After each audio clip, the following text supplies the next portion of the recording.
بەناوی خی بەخشندەی میهرەبان ئازیزان لە هەر شوێنێکن سڵاو و ئاشتی پەروەردگارتان لەسەر بێت.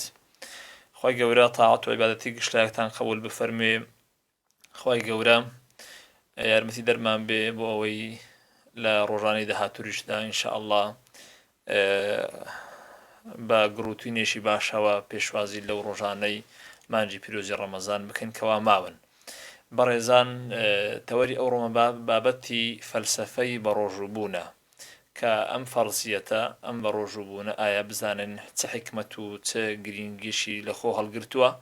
بۆ ئەمە بەستە ئەمڕۆ میوانداری زۆر بەڕێز مامۆستا مەهدی دێڵزیمان کردو. جەنابی مامۆستای خوا بەخێر بێ. سلامتی مامۆستا. خی گەورە سەلامەتان کە ڕەبی. جەنابی مامۆستا گەر بێت و لە یعنی لە پرسیاری بیدائی دەست پێ بکەین. مامۆستا تقریبا هەتا یعنی ئەوەی کە ئێستا خەڵک ئاشنایە بە ڕۆژووبوون، مەسەن ڕۆژوو وابەستەی مانگێکە بە ناوی ڕەمەزان. مامۆستا گەر بێت و وشەی ڕەمەزان ئەو کەلیمەیە لە چیوە هاتووە، معنای چییە، بۆ ئەوەی زیاتر لێی تێبگەین جەنابی مامۆستا. بسم الله الرحمن الرحيم. الحمد لله رب العالمين، والصلاة والسلام على رسول الأمين صاحب الأخلاق والخلق العظيم محمد وآله وأصحابه أجمعين. سەرەتا دەستخۆشیێکی گەرم لە جەنابەتەکە مامۆستا لە ڕێگای جەنابیشتەوە دەستخۆشیێکی گەرم لە دەستگای زاری کرمانجی ئەەکەین کە ئەو بەرنامەی کردیتە سەکۆیەک بۆی مامۆستاکان بانگەشت بکە، بۆی پەیامەکان و ئامۆژگاریەکانی خۆیان لە مانجی ڕەمەزان ئاراستەی ڕۆژوانان بکەن بە هیوای سوود بینینیان ئینشاءالله. پێش ئەوەی کە بێمە سەر وەڵامی پرسیاری جەنابەت مامۆستا، ئاینی پیرۆزی ئیسلام ڕێزێکی زۆر گەورە و بێژماری لە مانجی ڕەمەزان ناوە. ڕەمەزان تایبەتمەندیەکی زۆر گەورەی هەیە لەلایەن خوای گەورە تەنانەت لای موسڵمانانیش. ڕەمەزان لە ساڵی دووەمی کۆچی لەسەر موسڵمانان فەرز کرا و دەکەوێتە مانجی نوێم لە تەقویمی هیجریەوە، جگە لەوەی کە خوای گەورە ڕێزێک و شکۆیەکی بێژماری لە مانجی ڕەمەزان ناوە. ڕەمەزان طبعاً ڕاجیاوازیەکی زۆر هەیە لە نێوان زاناکان و عولەماکان بە تایبەتی زانانی زمانەوانی. دەڵێن ڕەمەزان لە زمانی عەرەبی لە ڕەمەضە یاخۆت ڕەمضاوە هاتووە. ڕەمەضە یاخۆت یعنی واتای چی؟ دەڵێن ئەی شیدەت الحەڕ، واتە گەرمایەکی چڕ و پڕ و گەرمایەکی توند و سەخت. و هەندێک لە بۆچوونەکانی دیکە کە نزیکە لەو بۆچوونە دەڵێن ڕەمەزان کاتێک کە خوای گەورە مانجی ڕەمەزانی واجب کرد، کات و ساتەکە کات و ساتێکی زۆر گەرم بوو، لە چلەی هاوین بوو، بۆیە ناویان لێ ناوە ڕەمەزان. لە پاڵ وشەی ڕەمەزان یاخۆ چەمکی ڕەمەزان چەمکی سیامیشمان هەیە. ئەبن مەندوور ڕەزا و ڕەحمەتی خوای لێبێ پێناسەی سیامیشمان لەوەکە دەفەرمێ واتە خۆگرتنەوە لە خواردن، لە خواردنەوە و هەروەها لە هەموو ئەو شتانەی کەوا محەڕەماتن ڕۆژی ئینسانی موسڵمان بەتاڵ ئەکاتەوە. جوانترین و باشترین و نایبترین دەستەواژەش لە بۆ پێناسەی مانجی ڕەمەزانی پیرۆز خوای گەورە بە خۆی پێناسە ئەکات، ئەفەرمێ شەهر ڕەمەضان الذی ئونزیل فیه القورئان. مانجی ڕەمەزان ئەو مانگەیە کە قورئانی پیرۆزی تێدا دابەزیوە کە کەلامی خوای پەروەردگارە، کەواتە کاتێک کە خوای گەورە ئەفزەلیەت بە مانجی ڕەمەزانەدا لەبەر ئەوەی تایبەتمەندیەکی گرنگی هەیە کە ویش تێدا دابەزینی قورئانی پیرۆزە. جەنابی مامۆستا یعنی ئەوە وەکو بیدائیەک کە جەنابەت کەلیمەی ڕەمەزان تشی کردەوە، بەڵام مامۆستا ئێستا وەکو قورئان لە قورئانی پیرۆزدا یعنی بە چ دەقێک باسی ڕۆژی کراوە، یعنی کە ڕۆژی لەسەر موسڵمانان واجب بوو بێ، و ئایا فەرقە لە دەستەواژەکانی قورئانێ هەیە؟ چونکە زۆر کەس ئەرێ ینی ئێستا فکرە هەیە ئەرێ ڕۆژی واجب نییە لەبەر ئەوەی نازانم دەستەواژەکان دەستەواژی جیاوازی تێدا بەکار هاتیە. جەنابی مامۆستا خوای گەورە بە نەسی ئاەتێکی قورئانی پیرۆز کە لە سوورەتی ئەلبەقەرە هاتووە لە ئاەتی 183 خوای گەورە باسی فەرزیەت و باسی واجبوونی مانجی ڕەمەزانمان لەوەکە بە دەقێکی قورئانی پیرۆز کە لەو سوورەتە وارد بووە. خوای گەورە فەرمێ یا ئەیها الذین آمنوا كتب عليكم الصيام كما كتب على الذين من قبلكم لعلكم تتقون. خواهی گەورە ئەفەرمێ ئەو کەسانەی کەوا ئیمانتان هێناوە. خواهی رب العالمین خطابەکەی موەجهی کەسایەتی بڕوادارە، کەسایەتی مسلمانە. ئەفەرمێ كتب عليكم الصيام، ئێمە لەسەر ئێوەمان واجب کردو مانجی ڕەمەزان. لە هەموو تەفاسیرەکان لە هەموو قاموسەکان بگەڕێ وشەی كتب بمعنى أي فرض، أي فرض شهر رمضان، يعني أي وجب شهر رمضان. يعني چێشەکە مامۆستا کتیبەیە وابزانە مەسەلەن ئەوانەی کە ئیشکال دروستەکەن وانە. طبعا ڕێز و تەقدیرم لەبوو ئەو کەسانەی هەیە کە بەو شێوازە هەڵەیە ڕاوە لە بۆ دەقەکانی قورئانی پیرۆزەکەن، چونکی ئەمە پێوەرێکمان هەیە لە قورئانی پیرۆز. خواهی گەورە ئەفەرمێ فاسألوا أهل الذكر إن كنتم لا تعلمون. ئەفەرمی دائما کاتێک کە بوارێک دێتە پێشی ئینسان یان هەر پێشاتێک دێتە پێشی ئینسان، کاتێک کە کەسەکان یانەوەی قسە یا خۆشڕەوەی بابەتەکە بکەن دەبی چ بن؟ خواهی گەورە ئەفەرمی فاسألوا أهل الذكر، يعني أهل الاختصاص، ئەو کەسانەی کەوا پسپۆریان لە بوارێ هەیە لە ئەوەی يعني بابەتەکە شڕۆڤە بکەن لە ئەوی وەکو خۆی. يعني ساکە ئەمن لە بواری ئاینیەوە قسە ئەەکەم ناکرێ من لە بواری پزیشکی قسە بکەم، چونکی پسپۆریەکە پسپۆری من نییە. دکتۆرە بێڕەزیەکان ئەتوانن لەو بوارە لەو اختصاسە لەو جانیبە قسە بکەن. جاخوای گەورە لەو لە سیاقی ئەو ئاەتە کە ئەفەرمی كتب عليكم الصيام کە گوتمان ئەوانەی کە ڕاوەی ئەو کوتیبەیەکەن بە هەڵە ڕاوەیەکەن، چونکی ئیشیوان نییە.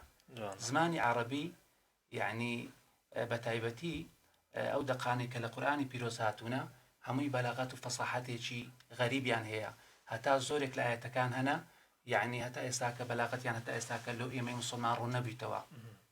دوای لێکۆڵینەوەیەکی زۆر، دوای تێڕامان لە دەقەکانی قورئان و قوربوونەوە لە قورئان ئەو کات و ساتە ئەم ئەگەینە دەرەنجامەکان.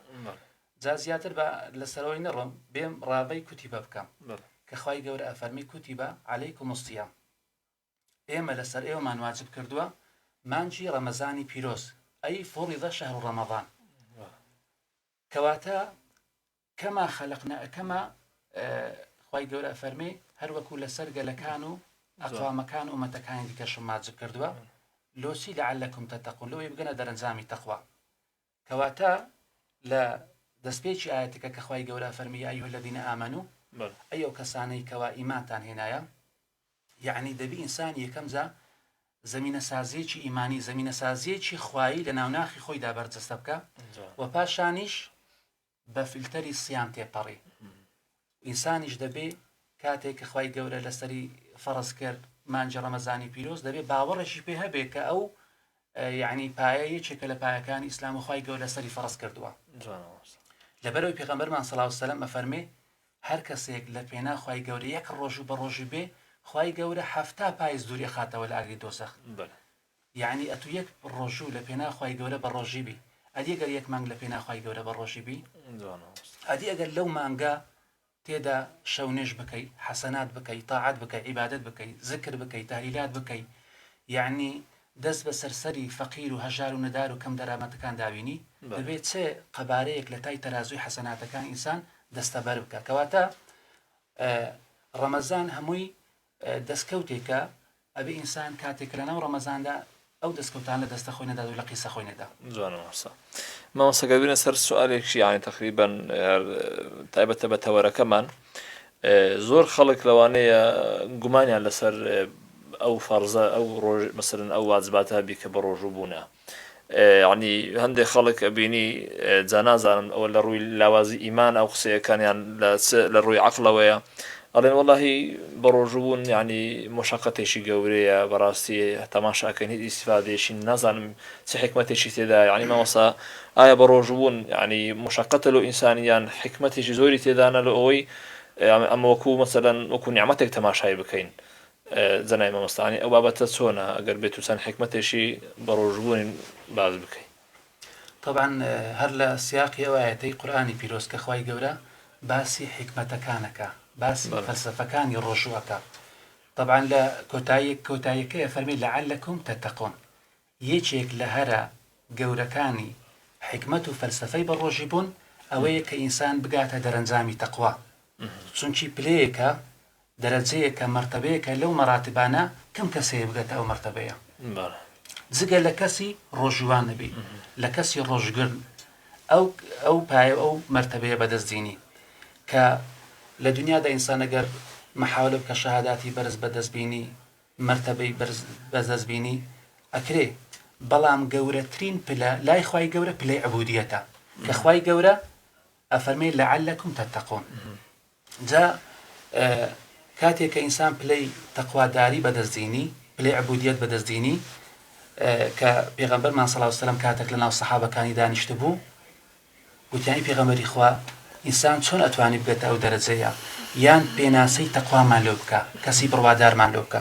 پێغەمبەر صلی الله علیه و سلم فەرمووی التقوى ها هنا التقوى ها هنا التقوى ها هنا پێغەمبەر صلی الله علیه و سلم سێ جار فەرمووی تەقوا لێرەیە تەقوا لێرەیە تەقوا لێرەیە ويشار الرسول صلى الله عليه وسلم إلى صدره بيغمبر من صلى الله عليه وسلم ئاماژەی لۆ سینەی خۆی کرد فەرمووی تەقوا لێرەیە کەواتە تەقوا لە ناوناخی ئینسانە إن الله لا ينظر إلى أجسامكم ولا ينظر إلى صوركم ولكن ينظر إلى قلوبكم وأعمالكم خوای گەورە تەماشای ڕواڵەتی ئینسان ناکە تەماشای کەشخەیی و پۆشتەی ئینسان ناکە بەڵکو تەماشای ناخی ئینسانەکە تەماشای دەرونی ئینسانەکە ئەو کەسە چەندە سوڵحایە لە بۆ خوای گەورە چەندە کاروکردەوێکی وای پێیە لۆوەی لەگەڵ میزانی شەرع و لەگەڵ میزانی خوای پەروەردگار بێتەوە ئیمامی عەلی کەڕەم الله وەجهەهو خوای گەورە لێ ڕازی بی دێ پێناسەی تەقوامان لێوەکە بە چار خاڵی زۆر جوان و چار خاڵی جەوهەری ئەفەرمی هي الخوف من الجلي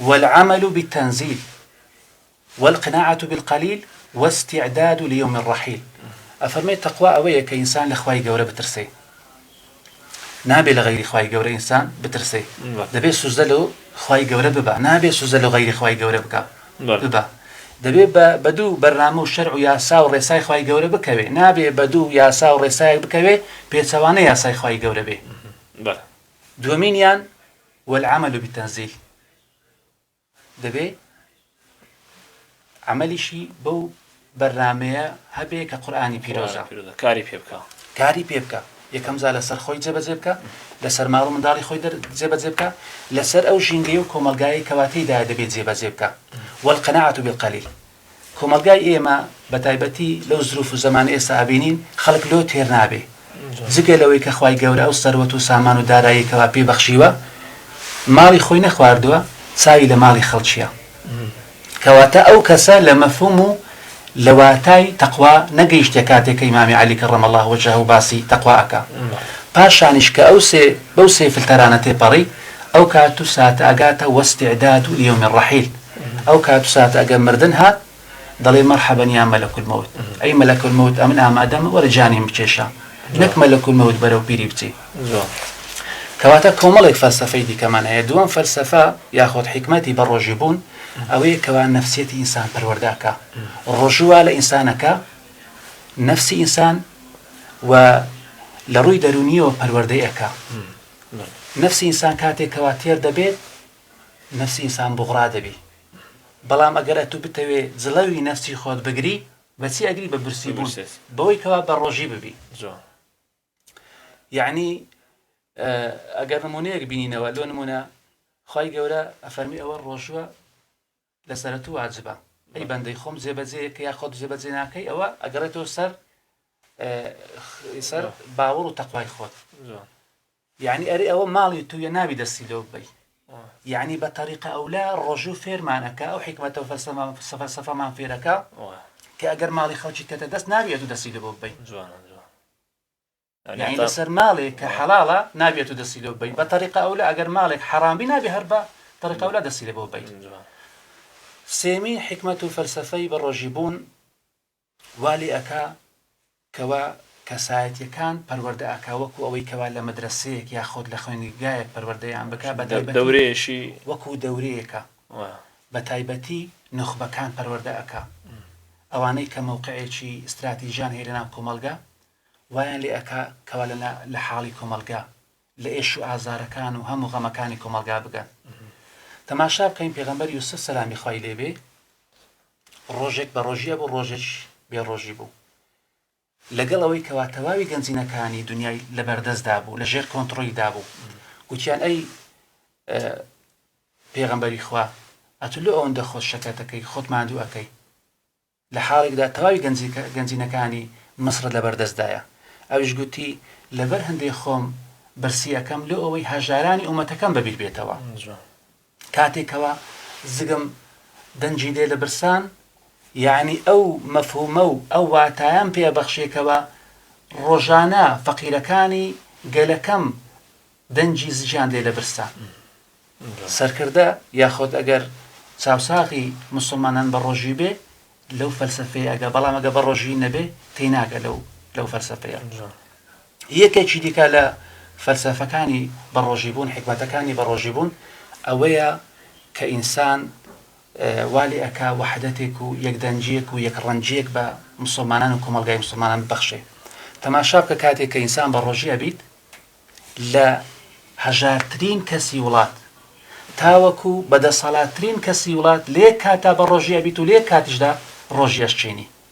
یعنی ئەو وحدەتێکی زۆر گەورەیە ئینسان لە چی دەستەبەریەکە لە بە ڕۆژی بووندا.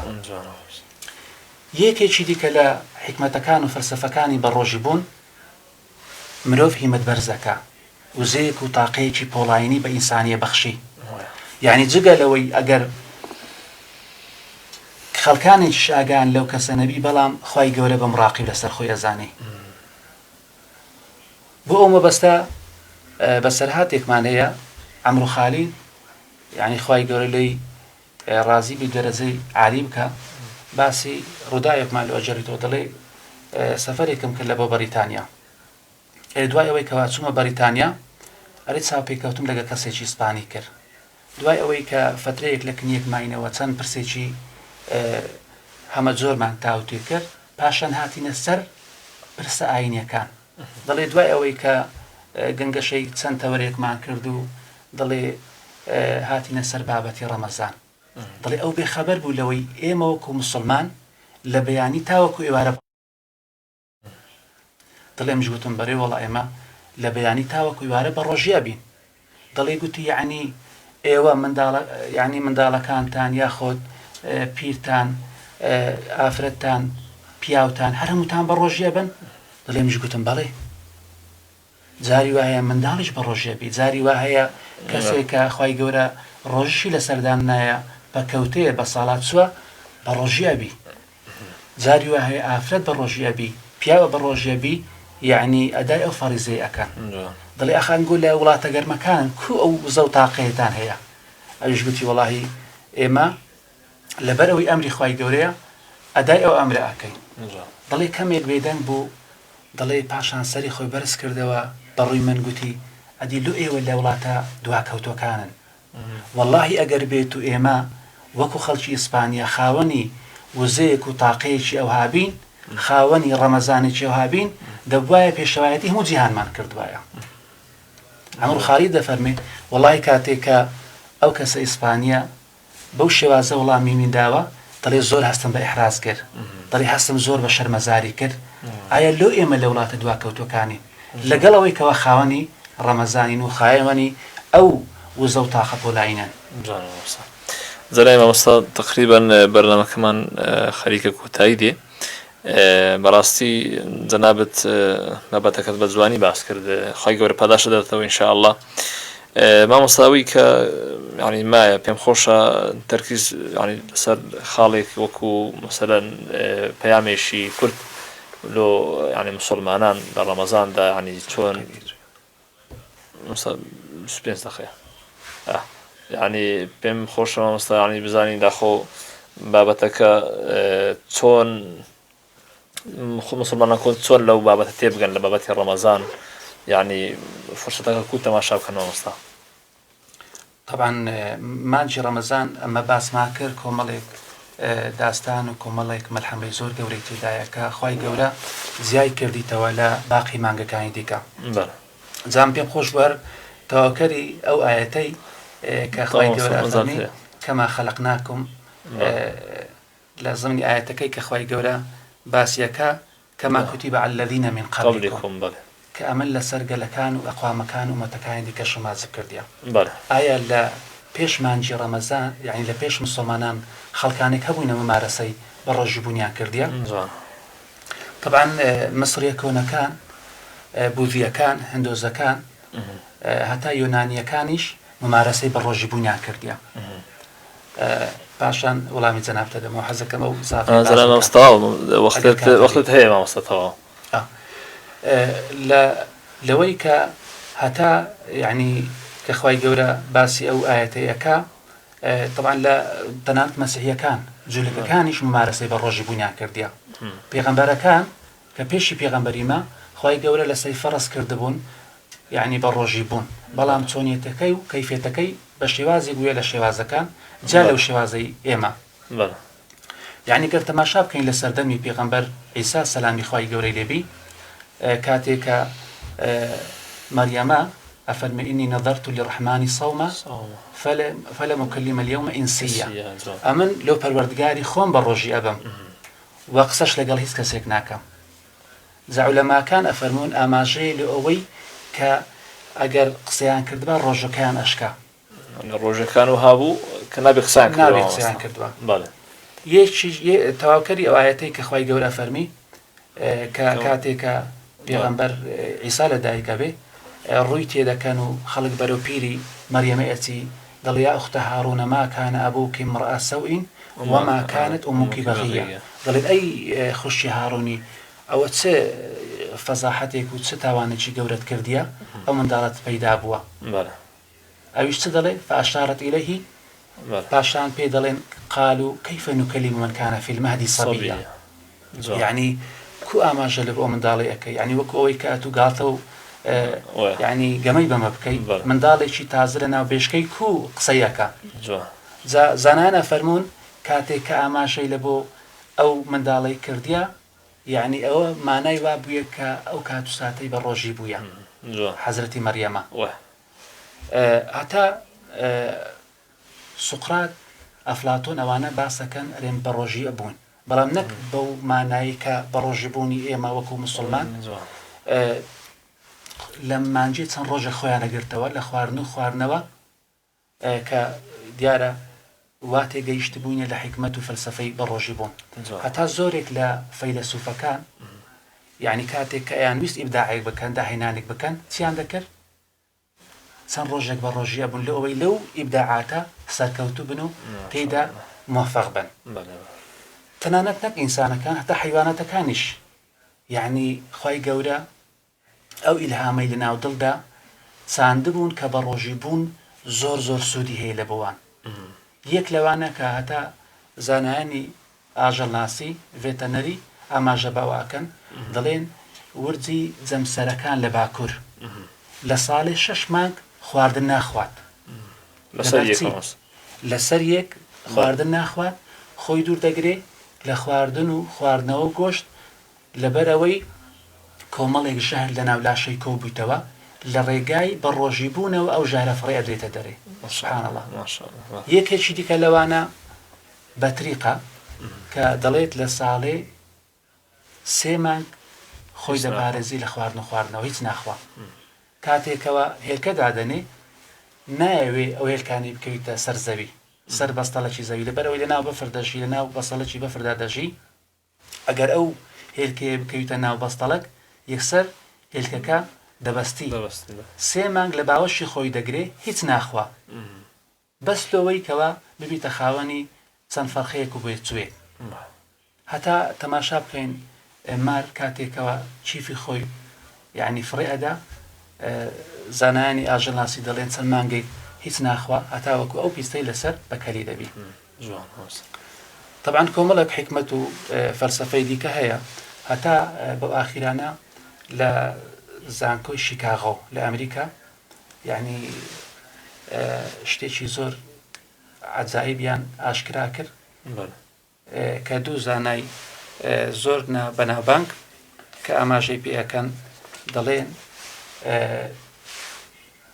کاتەکە ئینسان لە ساڵێ دەبی 3 هەفتە یاخۆ 4 هەفتە بە ڕۆژی یعنی بە ڕۆژی ناخۆی دوور بگری لە خواردن و خواردنەوە نەک بە واتای وەکو ڕەمەزانی ئێمە. ئەگەر کەسێک بەو شێوازە خۆی دوور بگری لە خواردن و خواردنەوە ئەگەر ئەو کەسە تەمەنی 40 ساڵ بێ هەموو خانەکانی زیندوی ئەبیتەوە وەکو کەسێکی 17 ساڵی لێدێ.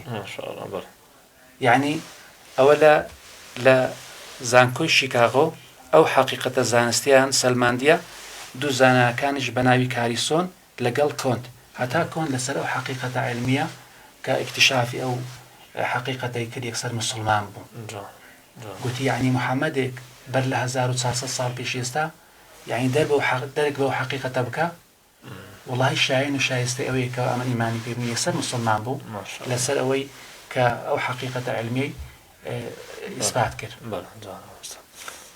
جەنابی مامۆستا دەستەکان خۆش یا ڕەبی خی گەورە پاداش دەداتەوە ینی بە تایبەتی بابەتی ئاخری زۆر گرنگ و زۆر بەسوودیش بوو خی گەورە پاداش دەداتەوە ئینشاءڵڵا دووبارە جەنابی مامۆستا بە خێراتن دەکەین بەڕاستی ئەمڕۆ سوودێکی باشمان لە جەنابەت بینی خی گەورە پاداش دەداتەوە ئینشاءڵڵا وەخوای گەورە جەنابێت بکاتە مای خێر و بەرەکەت لۆمە ئینشاءڵڵا ئەکرێ مامۆستا لە ئاخری پەیامێکی کورد بگەیەنی ئەوبی بەرنامەکەشمان کۆتاییە مامۆستا بەڵێ دووبارە دەستخۆشی لە جەنابەت دەکەم پێویستە ئێمە وەکو مسلمان کاتێک کە لە ناو مانگی ڕەمەزانین ئەو کات و ساتە بە فرسەتێکی زێڕین بزانین لەوانەیە ئێستاکە لە ناو مانگی ڕەمەزانین لەوانەیە لۆ ساڵێکی دیکە خوای گەورە مۆڵەت لە ئەجەلی ئێمانەدا لەوانەیە ئەمە لە مردووەکان بین زۆر کەس هەبوو یعنی لە ساڵی ڕابردوو ویستی یعنی تەمەنایە کرد خۆزگەی خوازکە خوای گەورە مۆڵەت لە ئەجەلی بدات و تەمەنای ئەوەیە کرد کە خوای گەورە یعنی